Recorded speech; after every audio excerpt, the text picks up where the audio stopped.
ہمیشہ کی طرح ہم نے فاکس ویگن کو 2 گلیاں چھوڑ کے ایک خالی پلاٹ پر کھڑا کیا اور پیدل گھر پہنچے۔ ٹیڈی جاگ رہا تھا اور خاصا پریشان تھا۔ یار میرے دل میں تو ہول اٹھ رہے تھے، وہ بولا۔ غالب صاحب تشریف نہیں لائے؟ محسن نے کہا۔ کوئی بھی نہیں آیا، میں اکیلا تھا، ٹیڈی بولا۔ وہاں دوڑ لگائی تو کافی آگے نکل آیا، پلٹ کے گیا تو تم لوگ غائب تھے، میں نے دور سے ہی دیکھ لیا تھا۔ اور وہ ٹرک وہاں موجود تھا؟ میں نے کہا۔ ٹیڈی نے اقرار میں سر ہلایا۔ تم کو واپس وہاں جانے کا خطرہ مول لینے کی کیا ضرورت تھی؟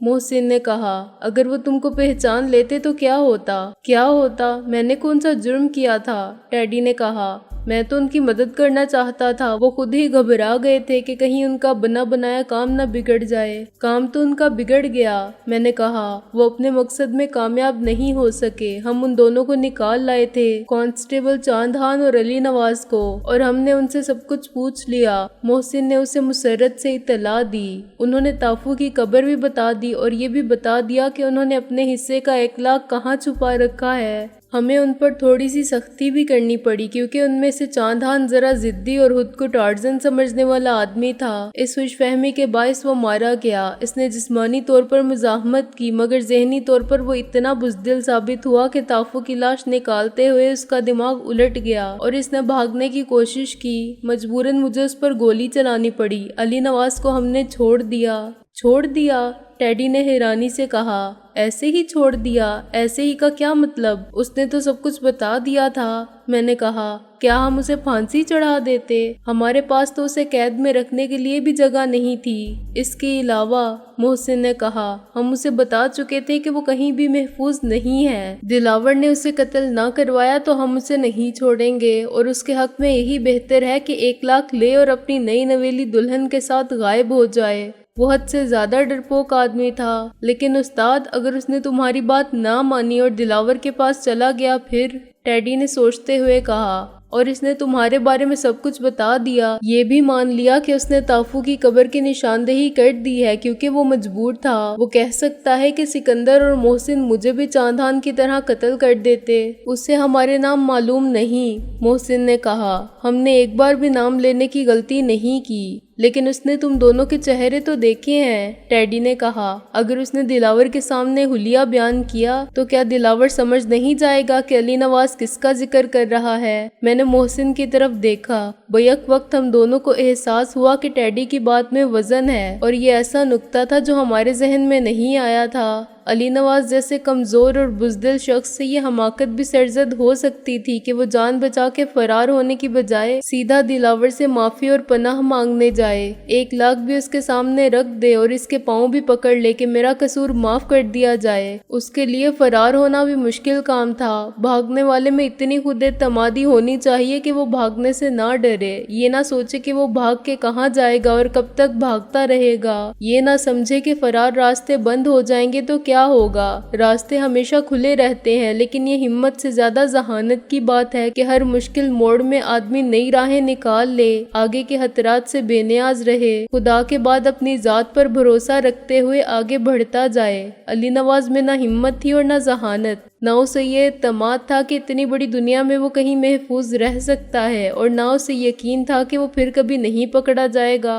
وہ نفسیاتی طور پر دلاور سے بہت دہشت زدہ تھا۔ ہم نے بھی اسے خوفزدہ کرنے میں کوئی کسر نہیں اٹھا رکھی تھی۔ علی نواز کو اپنے جرائم کا راز فاش ہونے کا ڈر تھا اور وہ سمجھتا ہوگا کہ ایک پولیس مین بھاگ کر کہیں نہیں جا سکتا۔ اس کے محکمے کے ریکارڈ پر سب کچھ، اس کا نام، پتہ، تصویر اور حلیہ موجود ہوتا ہے۔ اگر اس کے ساتھ ہی تمام خاندان کی تشہیر ہوئی تو وہ کہیں نہ کہیں اور کبھی نہ کبھی ضرور پکڑا جائے گا۔ اس بے وقوف آدمی سے کچھ بعید نہیں کہ وہ خود کو دلاور کے رحم و کرم پر چھوڑ دے، اسی سے کہے کہ مجھے بچاؤ اور اسی کے ہاتھوں مارا جائے۔ دلاور وہ شخص تھا جس کے سینے میں دل ہی نہیں تھا، اور اگر تھا تو اس کا جذبات سے اتنا ہی رشتہ تھا جتنا پتھر کا زندگی کے احساس سے۔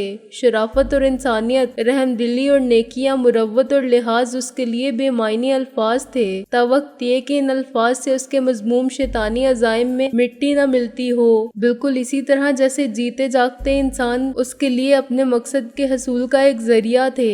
ایک آدمی کا ہونا یا نہ ہونا اس کے نزدیک ایک گولی کے نقصان سے زیادہ افسوسناک واقعہ نہیں تھا، اور وہ کبھی غور نہیں کرتا تھا کہ گولی صرف موت کا نامہ بر ہوتی ہے اور آدمی سے رشتوں کی آبرو ہے۔ گولی کسی سے کوئی جذباتی تعلق نہیں ہوتا۔ اسے معلوم نہیں کہ ریوالور ایک ہاتھ سے دوسرے ہاتھ میں پہنچ جائے تو کس کو فرق پڑتا ہے، اور جو قتل کرنے کی نیت لے کر آتا ہے وہ قتل ہو جاتا ہے تو مانگ کس کی اجڑتی ہے، ممتا کس کی لہو روتی ہے اور یتیمی کس کا مقدر ہوتی ہے۔ چنانچہ علی نواز نے دلاور کے ہاتھوں کو مجبور سمجھتے ہوئے اگر اعتراف کر لیا کہ جان بچانے کے لیے اس نے سکندر اور محسن کے سامنے اعتراف جرم کر لیا ہے اور وہ جگہ بھی بتا دی ہے جہاں تافو کو دفن کیا گیا تھا، تو دلاور بڑی شاطرانہ مسکراہٹ کے ساتھ کہے گا کہ پریشانی کی اس میں کیا بات ہے، ڈر تو آدمی کے ساتھ ہے۔ اب دیکھ لو، چاندان نہیں رہا تو اسے کسی کا ڈر بھی نہیں رہا۔ تم کو بھی میں خوف اور پریشانی سے ہمیشہ کے لیے نجات بخشتا ہوں۔ جاؤ زیر زمین میں سکھ چین کی ابدی نیند سو جاؤ، یوں کہ قیامت تک نہ اٹھو اور نہ کوئی تم کو اٹھا سکے۔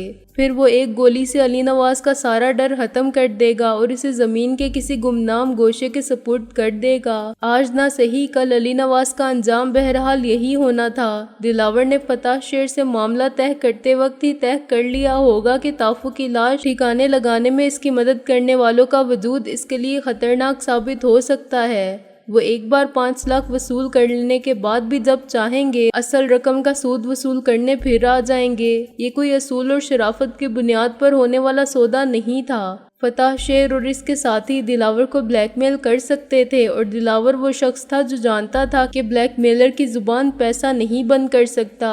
پیسہ تو بلیک میلر کو حوصلہ دیتا ہے کہ وہ دستے سوال کو ہمیشہ دراز رکھے۔ دلاور نے 5 لاکھ دینے کے بعد انسپکٹر فتح شیر اور اس کے چاروں ساتھیوں کو موت کا فرمان بھی تھما دیا تھا، جسے اس کی کوتاہ میں نظر نہ پڑ سکی۔ فتح شیر کو ختم کرنے کے لیے دلاور کو تردد نہیں کرنا پڑا۔ اس کے 4 میں سے 2 ماتحت ٹرک کے نیچے آ گئے تھے، تیسرا چاندان لاپتہ ہو گیا تھا اور چوتھا علی نواز خود اس کی خدمت میں حاضر ہو گیا کہ چودھری صاحب 1 لاکھ لیجیے اور مجھے تحفظ فراہم کیجیے، تو دلاور اسے تمام دنیاوی مسائل، خوف اور الام سے محفوظ کر دے گا، اور علی نواز تافو کی طرح کسی بے نشان مدفن میں لیٹ کر سوائے یوم حساب کے کسی کا ڈر نہیں رہے گا۔ اس کے بعد دلاور کے لیے صرف 2 افراد کا مسئلہ رہ جائے گا، ان دونوں کا جو ملک الموت بنے ٹرک لے کر پھر رہے تھے۔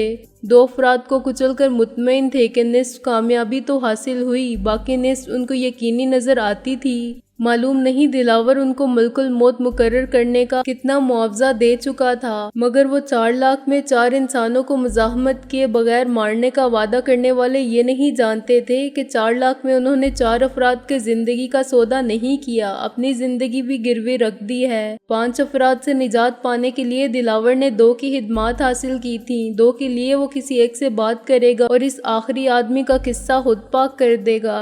پریشان مت ہو، محسن نے میرے کندھے پر ہاتھ رکھا۔ علی نواز ہماری طرف سے جہنم میں جائے۔ ہاں، ہمارا کیا بگاڑے گا وہ؟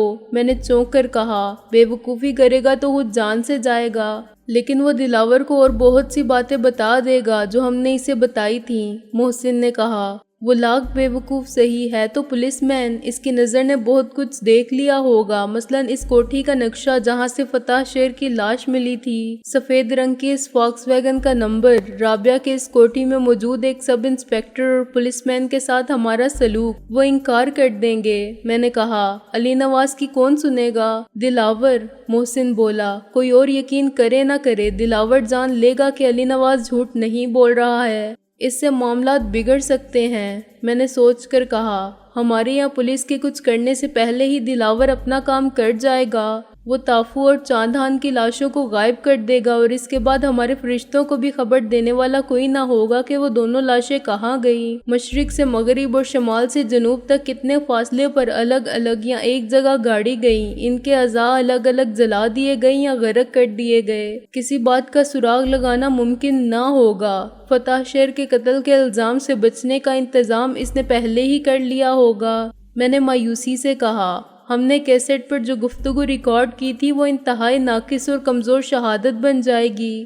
دلاور کے خلاف نہ کوئی مدعی، نہ شہادت، نہ ثبوت، نہ گواہ، آلۂ قتل اور لاش کچھ نہیں ملے گا، تو محض کیسٹ پر ریکارڈ ہونے والی گفتگو کی کیا اہمیت رہے گی؟ وہ صاف انکار بھی کر سکتا ہے کہ یہ میری آواز نہیں ہے، محسن نے کہا۔ انکار کیسے کر سکتا ہے؟ میں نے کہا۔ وہ بھی مرا تو نہیں۔ محسن کی بات کوئی غیر معمولی نہیں تھی۔ نکال کے بعد پہچان اس وقت اور مشکل ہو جاتی ہے جب آواز ٹیپ پر ہو۔ انسانی آواز تو ٹیلی فون پر بھی اصل آواز سے مختلف سنائی دیتی ہے۔ دلاور کہہ سکتا ہے کہ سکندر کے بارے میں تو کچھ نہیں کہہ سکتا، مگر دوسری آواز میری نہیں ہے، کسی ایسے شخص کی ہے جو میری طرح اور میرے لہجے میں بول سکتا ہے۔ غالباً یہی موقف فتح شیر کے وکیل کا بھی ہوگا۔ پھر بھی کوئی طریقہ تو ہوگا اصل اور نقل میں فرق معلوم کرنے کا۔ ہاں، طریقہ بہت سائنٹیفک ہے، محسن بولا۔ اتنا تو سبھی جانتے ہیں کہ آواز کی لہریں ہوتی ہیں اور یہ لہریں چھوٹی بڑی ہوتی ہیں۔ آواز کی ایک پچ ہوتی ہے، کسی کی آواز پتلی ہوتی ہے، کسی کی بھاری۔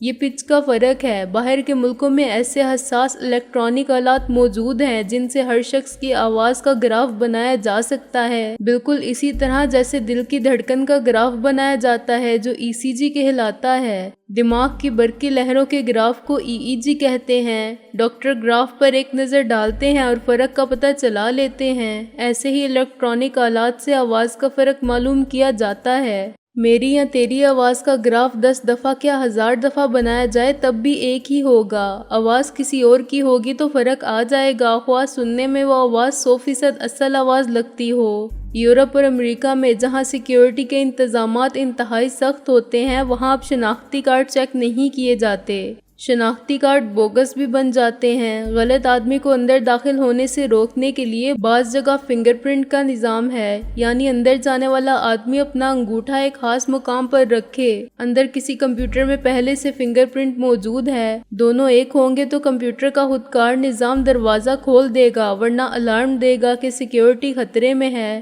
اس سے بھی جدید نظام یہ ہے کہ آپ دروازے کے مقابل کھڑے ہو کر اپنا نام بتائیں۔ اصل آواز کا گراف اندر کسی کمپیوٹر کے ذہن میں محفوظ ہے۔ جب آپ نام بتائیں گے تو کمپیوٹر نام کی پرواہ کیے بغیر صرف آواز کے گراف میں لائے گا، اور ایک ہوں گے تو آپ کو اندر جانے کی اجازت دے گا۔ نام آپ کچھ بھی بتا دیں، ترم خان یا پھنے خان، کمپیوٹر صرف اس گراف کو سمجھتا ہے، جسے ساؤنڈ پکچر بھی کہا جاتا ہے۔ بیچارہ شیکسپیئر تو اسی لیے بہت کچھ پہلے کہہ گیا تھا کہ نام میں کیا رکھا ہے۔ مجھے اس مثال پر ہنسی آئی۔ اس بات کا مطلب تو میں سمجھ گیا۔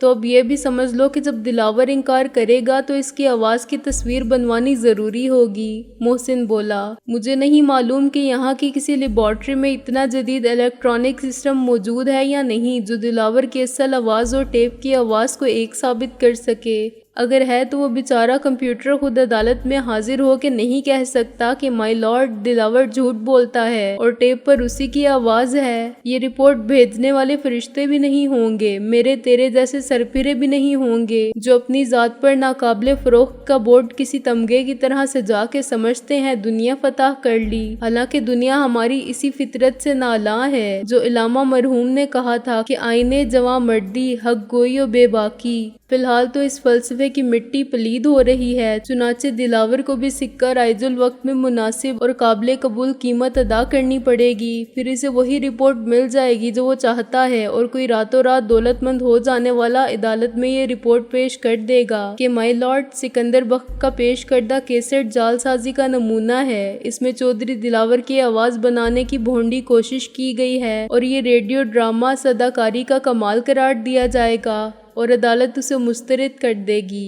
من حول مطلوب۔ انکل رضوی تو یقین کریں گے؟ میں نے کہا۔ ہاں، وہ ضرور یقین کریں گے کہ دلاور اور فتح شیر نے مل کر کس جرم کی پردہ پوشی کی تھی اور دلاور نے اس کا کیا معاوضہ ادا کیا تھا، محسن بولا۔ وہ اتنے تجربہ کار پولیس افسر ہیں، یہ بھی تسلیم کر لیں گے کہ فتح شیر نے حرام کی کتنی دولت کمانے کا اعتراف کر لیا تھا، اور یہ بھی سمجھ جائیں گے کہ تو نے ان دونوں کو کس طرح ٹیپ کیا ہوگا، مگر وہ کوئی قانونی کارروائی اس ٹیپ کی بنیاد پر نہیں کریں گے۔ کوئی بات نہیں، ان کو اتنا تو معلوم ہو کہ ہم کس کے خلاف صف آراء ہیں۔ میں نے کہا، ہماری جنگ کس سے ہے اور کیوں ہے؟ ان کے نقطۂ نظر سے ہماری جدوجہد غیر قانونی ہے، مگر ہم بھی تو اس لیے مجبور ہیں کہ ان کا قانون ہمیں تحفظ فراہم نہیں کر سکتا اور اصل مجرموں کے سامنے بے بس ہے۔ کیا وہ خود اپنی بے بسی کو نہیں سمجھتے ہیں، لیکن ان کو ادائے فرض سے غرض ہے۔ وہ نظام انصاف کی حامیوں اور کوتاہیوں کو عذر بنا کر فرض شناسی کے تقاضوں سے روگردانی نہیں کرتے، محسن نے کہا۔ رات کا آخری پہر تھا لیکن نیند ہم میں سے کسی کو بھی نہیں آ رہی تھی۔ محسن نے 2 سگریٹیں جلائیں اور ان میں سے ایک مجھے پکڑا دی۔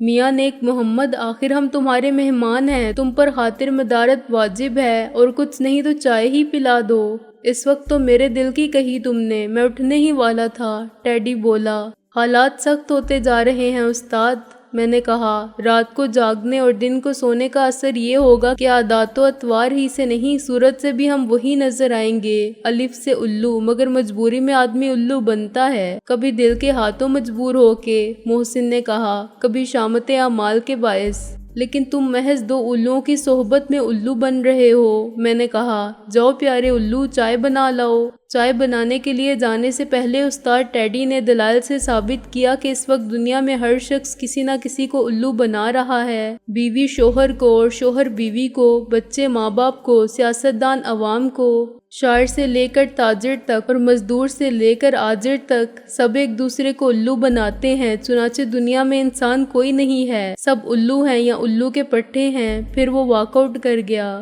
صبح کے اخباروں میں ایک خبر اس پرنسپل کے اغوا اور موت کی ہوگی۔ محسن نے کچھ دیر بعد کہا، ہاں، اور اس میں جو گاڑی ملوث پائی جائے گی اس میں سے صوفیہ کے نام کے کاغذات برآمد ہوں گے۔ میں نے کہا، پولیس کو یہ معلوم ہو جائے گا کہ نام پتہ فرضی تھا، چنانچہ پولیس معلوم کرے گی کہ گاڑی کہاں سے خریدی گئی تھی، اور دکاندار الفاظ سے تیری تصویر بنا دے گا جس کے پاس تو 2 مرتبہ جا چکا ہے، پہلے ایک گاڑی خریدنے کے لیے، پھر اس کے بدلے یہ دوسری گاڑی لینے کے لیے۔ ممکن ہے تفتیش کا سلسلہ پرنسس صوفیہ کے ساتھ پیش آنے والے پرانے واقعات سے جا ملے، اور ایک ہوٹل کا مینیجر بھی گواہ بن کے دہائی دیتا آ جائے کہ اس آفت کی پرکالا پرنسس صوفیہ کے باعث وہ خود کتنی تباہی و بربادی سے دوچار ہوا تھا، اور اس کی آنکھوں نے شرفا کے اس ہوٹل میں مار دھاڑ سے بھرپور کتنا سنسنی خیز اور خونی ڈرامہ دیکھا تھا، وہ پرنسس کی تصویر اپنے الفاظ میں بنا دے گا۔ ممکن ہے دل سے کوئی پرنٹ نکال کر پولیس کو تھما دے کہ یہ تھی وہ غارت گر عقل و ہوش جس کا عکس اب تک دل کے آئینے میں ہے۔ اس کے بعد ہمارے انکل SSP تک بات پہنچی تو وہ 2 اور 2 4 سمجھتے ہیں، چنانچہ اس نتیجے پر فوراً پہنچ جائیں گے کہ یہ سب کس کی کارروائی ہو سکتی ہے۔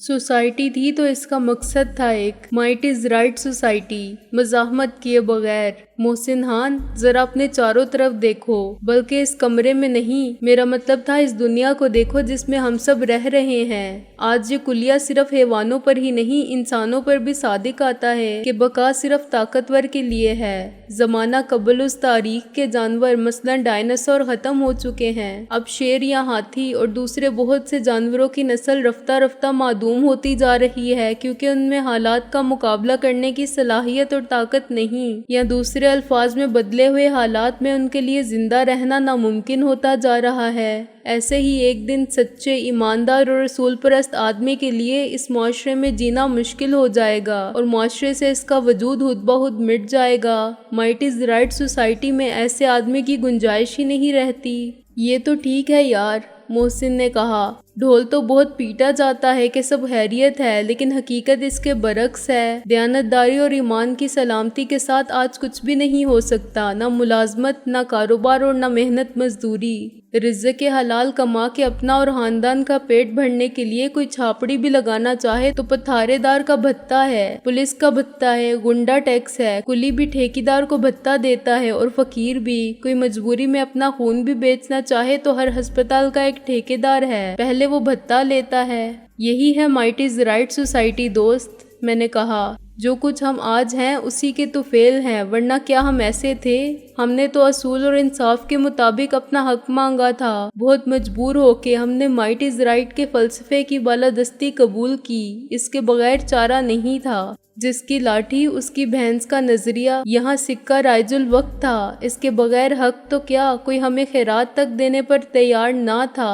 اکیلا چنا بھاڑ نہیں پھوڑ سکتا۔ ہم نے بھی اس معاشرے کی اصلاح کا ٹھیکہ نہیں لیا ہے، ہم تو صرف اپنا حق حاصل کرنا چاہتے ہیں، اور اپنا حق غصب کرنے والوں کو یہ سبق دینا چاہتے ہیں کہ ابھی کچھ لوگ باقی ہیں جہاں میں جو اینٹ کا جواب پتھر سے دینے کی سکت رکھتے ہیں۔ جب ٹیڈی چائے لے کر اندر آیا تو ہم فرش پر دیوار سے ٹیک لگائے پیر پھیلائے بیٹھے تھے۔ رات کے آخری پہر میں سردی بڑھ گئی تھی، چنانچہ ہم نے پیروں پر کمبل ڈال لیا تھا۔ میرے ہاتھ پاؤں ٹھنڈے تھے، پیروں پر بچھی ہوئی دری بھی مجھے ناکافی محسوس ہو رہی تھی۔ محسن نے گرم چائے کا ایک گھونٹ لے کر کہا، مزہ آ گیا، آج سردی بھی زیادہ ہے، تم اسے کمبل میں سردیوں کا پورا موسم گزار دیتے ہو۔ میں نے ٹیڈی سے کہا، ایک کمبل سے کیا ہوتا ہے جی؟ ٹیڈی بولا، صبح تک آدمی کی کلفی جم جائے۔ میرا کمرہ ایئر کنڈیشنڈ ہے، سردی باہر کتنی بھی ہو اندر پتہ نہیں چلتا۔ اس نے پلنگ کے نیچے سے الیکٹرک روم ہیٹر نکالا اور پلگ لگا کے آن کر دیا۔ ڈبل بار والے ہیٹر کی چمکدار سطح سے روشنی کے ساتھ حرکت کمرے میں پھیلنے لگی۔ میں نے حیرانی سے ٹیڈی کی طرف دیکھا۔ استاد، یہ ہیٹر تو 70-80 روپے کا ہے۔ میں نے کہا، مگر یہ 2000 واٹ کا ہیٹر ہے، اس کا بجلی کا خرچ تو بہت زیادہ ہوگا۔ محسن نے کہا، پتہ نہیں جی، ہم نے تو مالک مکان سے 10 روپے مہینہ طے کر رکھا ہے۔ ٹیڈی بولا، 10 روپے مہینہ؟ محسن نے کہا، اور مکان کا کرایہ کتنا دیتے ہو؟ 50 روپے۔ ٹیڈی نے کہا، کمال ہے، اس طرح تم 200 روپے کی تو بجلی خرچ کر دیتے ہو۔ میں نے کہا، مالک مکان تو روتا ہوگا، اس نے تو اپنے گھر کے 3 کمروں میں ہیٹر لگا رکھے ہیں۔ ٹیڈی نے دانت نکال کے کہا، بالکل ساتھ والا مکان اس کا ہے اور میٹر بھی ادھر ہی ہے۔ بڑی ایمانداری سے ہر مہینے 15-20 روپے کا بل ادا کرتا ہے۔ اچھا، گویا ڈائریکٹ کنیکشن لے رکھا ہے۔ میں نے کہا، یا وہ خود وابڈا میں ہے؟ ٹیڈی نے نفی میں سر ہلایا، اس کا سالہ میٹر ریڈر ہے۔ دیکھا محسن خان، اس معاشرے میں ایک میٹر ریڈر کتنا بااختیار ہے۔ میں نے کہا، حکومت کیا کرے اور نظام انصاف کیا کرے؟ پولیس کانسٹیبل سے لے کر کسٹم کے چپراسی تک سب کی طاقت ان قوانین کی طاقت سے زیادہ ہو گئی ہے جو بدعنوانی کو ختم کرنے کے لیے بنائے جاتے ہیں۔ قصور تو ان کا ہے سکندر جو قانون شکن عناصر کا ساتھ دیتے ہیں، مثلاً ہمارے استاد ٹیڈی کا مالک مکان۔ محسن نے کہا، وہ بھی سمجھتا ہے کہ قانون میرا کیا بگاڑ لے گا؟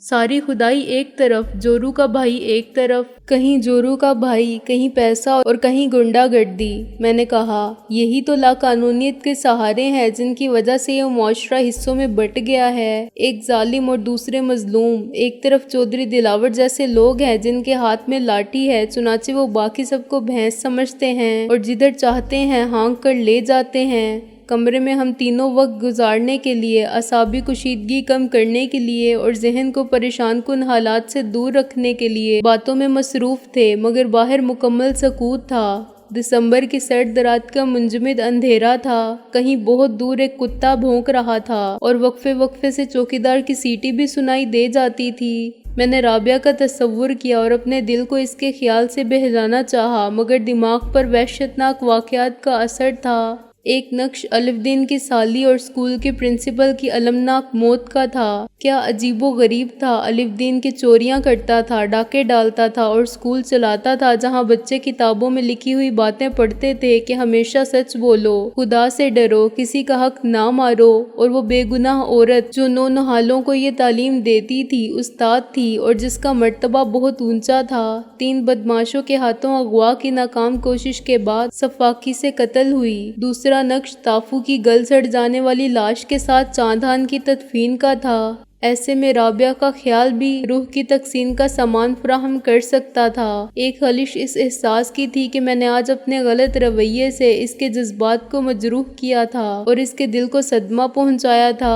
محسن نے کہا تھا کہ وہ رو رہی تھی، کیا اس وقت بھی وہ جاگ رہی ہوگی اور خود کو قصوروار سمجھ کے احساس پشیمانی میں مبتلا ہوگی؟ میری طرح محسن اور ٹیڈی بھی کچھ سوچ رہے تھے اور چائے پیتے ہوئے سکوت کا ایک مختصر سا وقفہ آ گیا تھا۔ خاموشی میں اچانک میرے کانوں نے کسی کے اندر کودنے کی آواز سنی۔ آواز واضح تھی کہ بیک وقت محسن اور ٹیڈی بھی میرے ساتھ کھڑے ہو گئے۔ میں نے ہاتھ کی ایک انگلی ہونٹوں پر رکھ کے انہیں خاموش رہنے کا اشارہ کیا۔ ریوالور خود بخود میرے ہاتھوں میں آ گیا۔ تیرا ریوالور کہاں ہے؟ میں نے سرگوشی میں کہا۔ دوسرے کمرے میں۔ محسن نے پیچھے ہٹ کر دروازے کا رخ کیا۔ ابھی دروازہ مت کھولنا، دروازہ ٹیڈی کھولے۔ میں نے محسن کو روکنے کے لیے کہا۔ ہم اس قدر آہستہ بات کر رہے تھے کہ باہر کوئی ہماری سرگوشی نہیں سن سکتا تھا۔ یا میرے مولا، آخر اس وقت آنے والا کون ہو سکتا ہے؟ سکندر بادشاہ، استاد ٹیڈی نے گھبرا کے کہا۔ میں دیوار سے لٹک کر کھڑا ہوتا ہوں۔ میں نے کہا، تم دروازہ کھولو اور اسے اندر آنے دو،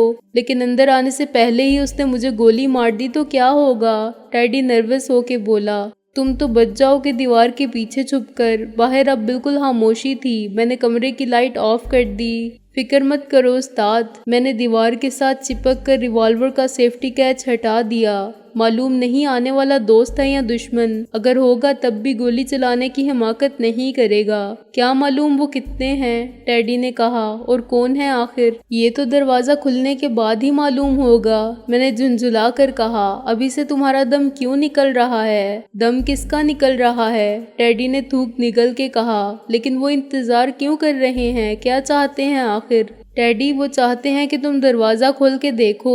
میں نے دانت پیس کر کہا، فرض کرو وہ ہمیں قتل کرنا چاہتے ہیں، آگ لگا کے اندر ہی راکھ کر دینا چاہتے ہیں۔ جب وہ سامنے آئیں گے تبھی معلوم ہوگا نا۔ تم کچھ بھی مت کرنا، ہاتھ اوپر اٹھا لینا، پیچھے ہٹ جانا، وہ 1 ہو یا 10، ان سے ہم نمٹ لیں گے۔ چلو دروازہ کھولو۔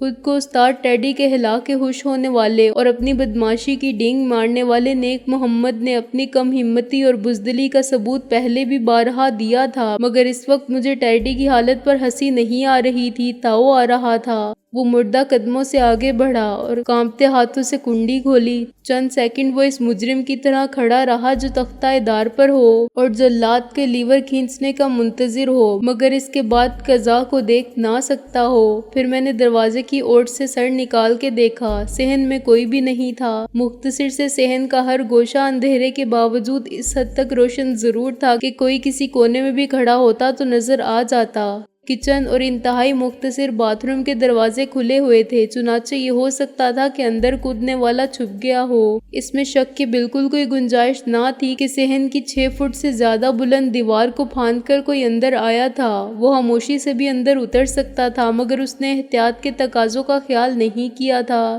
اگر یہ حرکت اس نے جانتے بوجھتے کی تھی تو اس کا مقصد ہمیں متوجہ کرنا تھا تاکہ ہم باہر نکل آئیں اور مزاحمت کیے بغیر ہتھیار ڈال دیں۔ اگر کوئی کچن یا باتھ روم میں اپنا مورچہ سنبھالے بیٹھا تھا تو یقیناً ہم سے بہتر پوزیشن میں تھا، لیکن میں اپنے دشمنوں کو بیوقوف نہیں سمجھتا تھا۔ اپنے طرز عمل سے بہت پہلے ہی ہم یہ ثابت کر چکے تھے کہ نہ ہم اتنے احمق ہیں اور نہ بزدل۔ کسی کے یوں دم سے کودنے کا دوسرا سبب اس کی بدحواسی ہو سکتی تھی، لیکن ایسا کون تھا جو گھبرا کے اس غریب خانے میں پناہ لے؟ نظر تو کوئی نہیں آ رہا ہے استاد، میں نے ٹیڈی کے کان میں کہا جو اب پیچھے ہٹ گیا تھا۔ لیکن سکندر بادشاہ، وہ آواز؟ ٹیڈی نے سر ہلایا۔ کیا کوئی چور تھا جو بھاگ گیا؟ چور تمہارے گھر سے کیا لے کر جائے گا؟ میں نے کہا، کوئی قیمتی چیز ہے تو ہماری جان۔ محسن نے دوسرے کمرے سے جھانک کر دیکھا اور میرا اشارہ پا کے قریب آ گیا۔ کمرے میں روم ہیٹر کی مدھم سی روشنی بھی اس وقت بہت زیادہ محسوس ہو رہی تھی۔ باہر تو کوئی بھی نہیں ہے، اگر ہوا تو کچن یا باتھ روم میں ہوگا، میں نے کہا۔ میں پہلے کچن میں دیکھتا ہوں، تو مجھے کور کرنا۔ محسن نے اقرار میں سر ہلایا اور میری جگہ ریوالور لے کر کھڑا ہو گیا۔ کمرے کے دروازے سے کچن کا دروازہ مشکل سے 10 فٹ دور ہوگا۔ میں نے ایک جست لگائی اور توپ کے گولے کی طرح کچن میں جا گرا۔ اگر کوئی دشمن بھی محسن کی طرح نشانہ لیے منتظر ہوتا تو اس برق رفتاری کے باعث آسانی سے مجھے نشانہ نہیں بنا سکتا تھا، لیکن کچن میں کوئی نہیں تھا۔ اندر گرتے ہی میں یوں اٹھ گیا جیسے ربڑ کی گیند زمین سے ٹکرا کے اٹھتی ہے، اور میری نظر نے ہر گوشہ دیکھ لیا تھا۔ کوئی اندر ہوتا تو مجھے اتنی مہلت کیوں ملتی؟ میں نے کچن کی لائٹ جلا دی۔ روشنی صحن میں بھی پھیل گئی اور میرے مقابل باتھ روم تک پہنچی۔ کھلے دروازے سے میں نے 4 فٹ لمبے 4 فٹ چوڑے غسل خانے سے اور اس سے ملحق لیٹرین کو دیکھا۔ نظر کہتی تھی کہیں کچھ بھی نہیں ہے، لیکن عقل اسے فریب نظر قرار دیتی تھی۔ وہ آواز صرف میرے کانوں نے نہیں سنی تھی، محسن اور ٹیڈی بھی اس آواز پر چونکے تھے اور انہوں نے بھی وہی نتیجہ اخذ کیا تھا جو میں نے، چنانچہ اس کو وہم نہیں سمجھا جا سکتا تھا۔ ایک نظر میں نے دیوار کو دیکھا، کسی کے دیوار کے پیچھے ہونے کے امکانات پر غور کیا اور پھر ان امکانات کو مسترد کر دیا۔ دیوار کے پیچھے گلی تھی اور گلی میں چوروں کی طرح کھڑے رہنے والا پکڑا جا سکتا تھا۔ میں نے محسن کو آواز دی اور اسے باہر آ جانے کو کہا۔ میں خود بھی صحن میں آ گیا تو محسن سمجھ گیا کہ اب لائٹ جلانے سے کوئی فرق نہیں پڑے گا۔ ہم نے اطمینان سے اندر اور باہر دیکھا لیکن کوئی ہوتا تو ہمیں نظر آتا۔ یار میں نہیں مان سکتا کہ میرے کانوں کا دھوکا ہوا تھا۔ میں نے کہا اگر کوئی اندر کودا تھا تو پھر کہاں گیا؟ محسن بولا بلا وجہ اندر آیا اور لوٹ گیا۔ کوئی اتنی رات کو ہائی جمپ کی مشق نہیں کرتا۔ میں نے اس سے اتفاق کیا، اور وہ بھی دوسرے کے گھر میں۔ سکندر بادشاہ، ہو سکتا ہے کسی نے کچھ پھینکا ہو۔ ٹیڈی نے بالآخر لب کھولے۔ تمہارا گھر ہے، تم خود غور کرو کہ کون سی چیز مشتبہ اور فالتو ہے ہمارے سوا۔ میں نے کہا مجھے تو کچھ نظر نہیں آتا۔ ٹیڈی نے سر کھجا کے کہا یہاں ہے ہی کیا، فقیر کا ڈیرا ہے، وہی 2-4 برتن ہیں اور اپنا بوریا بستر ہے۔ مگر محسن کچھ سوچ رہا تھا اور میں اندازہ کر سکتا تھا کہ اس کے خیالات کی سمت کیا ہوگی۔ برسوں کے ذہنی اور جذباتی تعلق اور زندگی کے تجربات میں ہر قدم کی رفاقت نے ہمارے انداز فکر میں ایسی یکسانیت پیدا کر دی تھی کہ ہم ایک دوسرے کے بارے میں خاصے وثوق کے ساتھ بتا سکتے تھے کہ مخصوص حالات میں ہمارا رد عمل کیا ہوگا۔ میرا خیال ہے سکندر کہ کوئی آیا ضرور تھا، محسن نے کہا، لیکن کچھ کرنے کی نیت سے نہیں، صرف یہ دیکھنے کے لیے کہ ہم موجود ہیں یا نہیں، اور وہ خاموشی سے جائزہ لے کر چلا گیا۔ میں نے اس سے اتفاق کیا۔ خاموشی سے کیسے سکندر بادشاہ؟ ٹیڈی نے کہا وہ تو دھم سے کودا تھا۔ ہاں لیکن وہ اندر ٹھہرا نہیں، چند سیکنڈ میں پھر دیوار پر سے گلی میں اتر گیا۔ میں نے کہا جب لائٹ بجھا کے تم نے دروازہ کھولا تو شاید وہ دیوار کے اوپر سے جھانک رہا تھا۔ اگر وہ دیوار کے اوپر ہی سے مجھے ڈس کر دیتا پھر؟ تم نے تو آگے کر دیا تھا مجھے۔ وہ ڈس کرنے نہیں آیا تھا، ڈس کرنے والے بعد میں آئیں گے۔ میں نے کہا وہ تو مخبری کرنے آیا تھا۔ دیوار کے اوپر سے اس نے مجھے اور محسن کو بھی دیکھ لیا ہوگا اور 5 منٹ میں گلی سے گزر گیا ہوگا۔ اس کا مقصد ہمارے اس ٹھکانے کی تصدیق کرنا تھا، جو کہ اب ہو گئی۔ اب باقی کارروائی دلاور کی ہدایات کے مطابق ہوگی۔ وہ جلد بازی میں کام کرنے کا قائل نہیں، اسی لیے یہ بتانا مشکل ہے کہ وہ کب اور کیا کرے گا۔ گویا اب یہ جگہ بھی محفوظ نہیں رہی، محسن نے تشویش سے کہا۔ یار سکندر، اب یہاں سے نکل جانا چاہیے، اور عقل مندوں نے کہا ہے کہ آج کا کام کل پر مت چھوڑو۔ تو چاہتا ہے کہ ہم اسی وقت رخت سفر باندھ لیں؟ میں نے کہا ہاں، اگر جانا ہی ہے تو یہاں سے فوراً چلے جاتے ہیں۔ محسن بولا دیر سے نقصان ہو سکتا ہے، تیرا خیال درست ہے، ڈوز کرنے والے بعد میں آئیں گے، لیکن کیا وہ صبح ہونے سے پہلے نہیں آ سکتے؟ اگر انہوں نے بھی سوچا کہ دیر کرنے سے نقصان ہو سکتا ہے تو وہ ابھی آ جائیں گے۔ انہیں ڈر ہوگا کہ موقع ہاتھ سے نہ نکل جائے، آج یہاں ہے تو کل کہیں اور نہ چلے جائیں۔ ہم تو اپنے ٹھکانے بدل سکتے ہیں، معلوم نہیں کس طرح اور کتنی جدوجہد کے بعد وہ ہمارا سراغ لگانے میں کامیاب ہوئے۔ وہ کیوں خطرہ مول لیں گے کہ غائب ہو جائیں؟ اگر ایسی ویسی کوئی بات نہ ہوئی تو ہم لوٹ آئیں گے جب خطرے کی بات نہیں رہے گی۔ محسن کی دلیل نے مجھے قائل کر لیا۔ ابھی تو صرف 10 منٹ گزرے تھے، اگر واقعی کسی کو ہمارے اس ٹھکانے پر ہماری موجودگی کی تصدیق کے لیے بھیجا گیا تھا تو اس کے واپس جا کر رپورٹ دینے اور اصل لوگوں کے آنے میں کچھ وقت تو لگے گا۔ یہ کہنا مشکل تھا کہ ہمیں کتنی مہلت ملے گی۔ یہ بھی ہو سکتا تھا کہ باقی لوگ کسی گاڑی میں ساتھ ہی موجود ہوں اور گلی کے موڑ پر موقع کے منتظر ہوں۔ ایسی صورت میں مہلت نہ ہونے کے برابر تھی۔ اگر مخبر نے دلاور کو کہیں سے فون کیا اور اس کو دلاور نے اپنے کمانڈوز بھیجے تو اس کارروائی میں آدھا پونا گھنٹہ لگے گا۔ تیسری اور آخری صورت یہ تھی کہ مخبر خود دلاور کے گھر جا کر اسے صورتحال سے مطلع کرے اور دلاور مکمل رازداری کے ساتھ کوئی مؤثر کارروائی کرنے کی منصوبہ بندی کرے۔ محسن ٹھیک کہتا ہے استاد، میں نے ٹیڈی سے کہا، اسی وقت بھاگ جانا چاہیے۔ لیکن ہم جائیں گے کہاں؟ ٹیڈی نے پریشان ہو کے کہا، کہیں بھی جانا جہنم میں جانے سے بہتر ہے، میں نے کہا اور جا کے سامان سمیٹنے لگا۔ ابھی کوئی آ کے دستی بم پھینک گیا تو خامخواہ مر جائیں گے۔ محسن نے اپنا سوٹ کیس بھرنا شروع کر دیا۔ اچھا تم کہتے ہو تو میں بھی چلتا ہوں، ٹیڈی نے بامر مجبوری کہا۔ ساتھ کیا لوں؟ اپنی عقل ضرور ساتھ رکھنا، میں نے کہا، باقی جو کچھ تم لے کر نکل سکو، اصل مسئلہ تو جان کی سلامتی کا ہے۔ میں جا کر دیکھتا ہوں۔ محسن دروازے کی طرف لپکا۔ کتنے سرکار آئے ہیں؟ دیکھ مت جا، میں نے کہا، یہ نہ ہو کہ دروازہ کھلتے ہی تو شکار ہو جائے۔ میرے پاس ریوالور ہے، محسن نے کہا، لیکن اتنی دیر میں اپنے ریوالور کے ساتھ اس کے پیچھے پہنچ گیا تھا۔ محسن نے دروازہ کھول کے گلی میں جھانکا اور پھر میری طرف دیکھا۔